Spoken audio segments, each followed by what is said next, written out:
గుర్తుని చెప్పమంటారా తెలిసింది చెప్పమంటారా? జరిగింది చెప్పండి. స్టెఫీ గ్రాఫ్ టెన్నిస్ బాల్స్ ఆడుకుంటే ఈ స్టెఫీ బాయ్స్ బ్రెయిన్స్ తో ఆడుకుంటుంది. ఇంట్రెస్టింగ్. ఇరిటేటింగ్ అండి. అందరిలాగే నన్ను పడద్దని ఫాలో చేసింది. నేను అన్ఫాలో చేశాను. దాంతో పగబెట్టేసి ఇలా ఫోటోలు పంపించిన టార్చర్ చేస్తాను. చూడండి.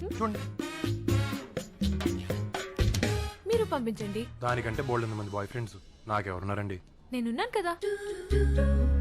అదే స్టెఫీని ఇరిటేట్ చేయడానికి నేను మీకు కోఆపరేట్ చేస్తాను. చాలా థ్యాంక్స్ అండి. కానీ ఇప్పుడు ఇంత బాగా కవర్ చేసి ఎక్కడ దొరుకుతాడు? దొరకాలి. దొరకపోతే దొరకపుచ్చుకోవాలండి. ఏం చేస్తాను చెప్పండి. I will call you back. Excuse me, Yes. చిన్న ఫేవర్. Are you Telugu? ఎలా కనిపించారండి? మనిషిని చూసి మ్యానుఫ్యాక్చరింగ్, కలర్ చూసి కంట్రీ చెప్పేయగలను. You are just amazing. If you don't mind ఈ బ్యాక్గ్రౌండ్ మాకు కొన్ని పిక్స్ తీస్తారా? లవర్స్ అనిపించాలి. ఈ ఫోటోలు చూసిన తర్వాత లవర్స్ అంటే వీళ్ళే అనిపించాలి. మీరు ఏం చేస్తారో నాకు తెలియదు. బట్ నేనేం చేస్తాను నాకు తెలుసు. I have clear what confidence. You will see my confidence on photography also. క్లాచాక్.